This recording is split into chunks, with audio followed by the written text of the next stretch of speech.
पर बातचीत करने के लिए हमारे साथ उपनल जो कर्मचारी हैं उनके महासंघ अध्यक्ष विनोद गोदियाल जी हमारे साथ मौजूद हैं। सबसे पहले सवाल मेरा ये रहेगा, जो तमाम मांगें थी आपकी, उनके जो मुख्य बिंदु थे वो क्या हैं? देखिए, हमारे 10 बिंदु थे हमारे, जिसमें मुख्य मांग ये थी कि हम जो सरकार एसएलपी लेके सुप्रीम कोर्ट गई उसको वापस किया जाए, और जो हमारा ये जिन पदों पे हम कार्य कर रहे हैं उनको सरकार अधिसंख्यक के रूप में घोषित करे, ताकि नियमित भर्ती आने पे हमारे उपनल के कर्मचारियों को कोई इफेक्ट न हो। उसी परिप्रेक्ष्य में हमारी और भी मांगे थे, मृतक आश्रित, जैसे मृतक आश्रित पे नौकरी दी जाए, उनको उचित मुआवजा दिया जाए, या हमारा सुशील तिवारी में हड़ताल के दौरान जो हमारे 56 दिन का हड़ताल के दौरान का वेतन उनको मिला नहीं था, वो मिले। उच्च शिक्षा में कुछ हमारी अर्ध कुशल से कुशल श्रेणी का मामला था, वो हमने रखा कमेटी में। तो आज माननीय मुख्यमंत्री जी का मैं धन्यवाद करना चाह रहा हूँ कि उन्हें चीफ सेक्रेटरी महोदय की अध्यक्षता में एक कमेटी का हमारे लिए गठन कर दिया है। हमारे जो 10 पॉइंट थे उनके लिए गठन कर रखा है, जिसमें सचिव सैनिक कल्याण है, सचिव न्याय है, सचिव वित्त है, सचिव कार्मिक हैं और सचिव सैनिक कल्याण है। और हमारा भी एक प्रतिनिधिमंडल उसमें प्रतिभाग करेगा, और एक मुझे आशा ही नहीं, पूर्ण विश्वास है कि एक अच्छा हमारे लिए निकल के आ गया। कमेटी हमारे लिए पक्ष में फेवर में काम करेगी। जो 2018 में हाई कोर्ट की जो फैसला आया था उसके खिलाफ जो सरकार थी एसएलपी लगा के सुप्रीम कोर्ट पहुंची थी, उसमें तमाम बिंदु ऐसे थे, तो समान कार्य को लेकर हो, समान कार्य समान वेतन हो, जीएसटी का मामला एक महत्वपूर्ण मामला था, और वेतन को लेकर भी इसमें मामला था। क्या उन बिंदुओं पर भी बातचीत हुई है? देखिए, वो मामला अभी लंबित है माननीय सुप्रीम कोर्ट में। उसमें सुप्रीम कोर्ट ने जो गाइडलाइंस सरकार को दी थी कि चरणबद्ध तरीके से इनको नियमित किया जाए, समान कार्य समान वेतन दिया जाए, और जो है इनको नियमित किया जाए, वो मामला उसमें भी डिस्कशन हुआ है। अब देखते हैं कमेटी क्या उसमें निर्णय लेती है, कमेटी का मामला है। आप सचिव जी से आपने मुलाकात करी, अभी आपने बताया कि एकता विहार भी वो पहुंच रहे हैं, तो जब कमेटी बनी गई है, गठित हो गई है, तो क्या मान सकते हैं जो धरना प्रदर्शन आपका चल रहा है लंबे समय से वो विराम लेगा? बिल्कुल, ऑब्वियसली होता क्या था कि पहले जो कमेटियां गठित होती थी वो माननीय मंत्रियों की स्तर पे गठित होती।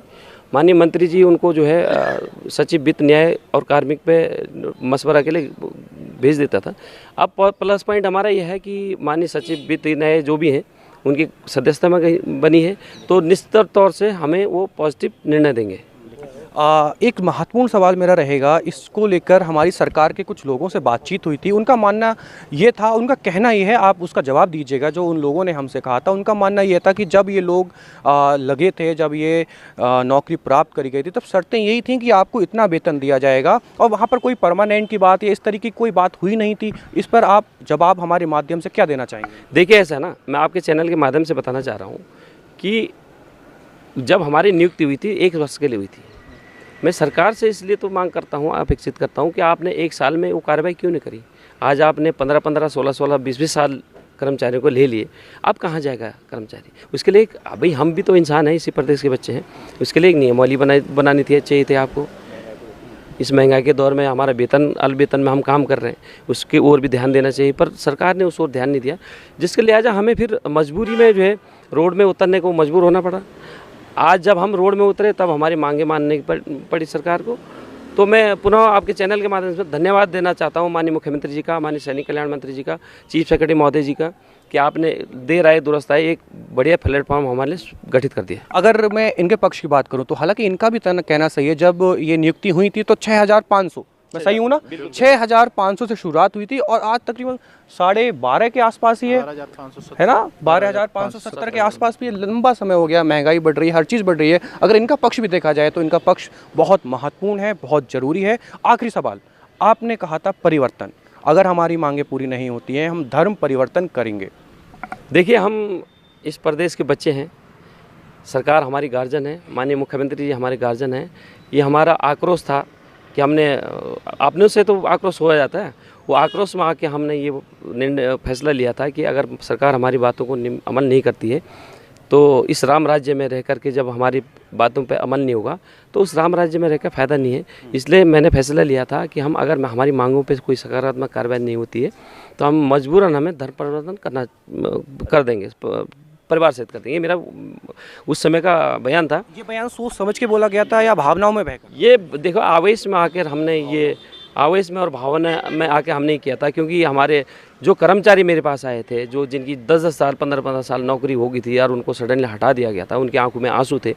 उस आवेश में मुझे ये निर्णय लेना पड़ा आवेश में आकर के कि क्या फ़ायदा, जब हम राम राज्य में हमें ये दिन देखने को मिल रहे तो फ़ायदा क्या। मैंने उस बयान को आक्रोश में लेकर के दिया था, चूँकि मैं भी ब्राह्मण परिवार से हूँ, हम भी सनातनी हैं, और जिस किसी भी सामाजिक संगठन या किसी अन्य संगठन को भी मेरी बात से आहत हो गया तो मैं उसके लिए माफ़ी मांगूंगा, और ये भावुक में लिया गया फैसला था। ठीक है, तो कितना समय दिया है कमेटी ने, कब तक? देखिए, कमेटी ने 1 महीने के अंदर अंदर रिपोर्ट जारी कर देंगे। 1 महीने का समय लिया है। आपको लिखित में मिला है? बिल्कुल लिखित में मिला है। अभी हम भरोसा पूरा आप मुख्यमंत्री पर है? भरोसा पूरा माननीय मुख्यमंत्री जी है। माननीय मुख्यमंत्री जी हमारे उससे परिचित हैं, उनको पता है हम किस कंडीशन में हैं। 12,500 रुपये में हम कैसे अपना घर परिवार चला रहे हैं, और वो 12,500 रुपये भी जब छिन जाएंगे तो क्या करना पड़ेगा, ये सब समझते हैं। गणेश जोशी जब विपक्ष में थे तो आप कह रहे थे, लगातार आपकी बात उठाते थे, पक्ष में आए तो न मिलने को तैयार नहीं थे, बैरिकेडिंग लगा के आपको रोक लिया गया था। कोई नाराज़गी गणेश जोशी से? अब देखिए साहब, ये तो राजनीतिक स्टंट होता है, जो ये चलता है। कभी गणेश जोशी जी धरने में बैठ जाते हैं, कभी हरीश रावत जी हमारे पास धरने में बैठ जाते हैं। हरीश रावत जी भी बैठे थे इसमें। मैं उस विषय पे नहीं डिस्कस करना चाहता हूँ, वो राजनीतिक मुद्दा उनका अपना है। पर वो मैं धन्यवाद देना चाहता हूँ गणेश जोशी जी का, उनने सकारात्मक पहल की है और आगे भी करते रहेंगे। चलिए ठीक है, बहुत बहुत धन्यवाद हमसे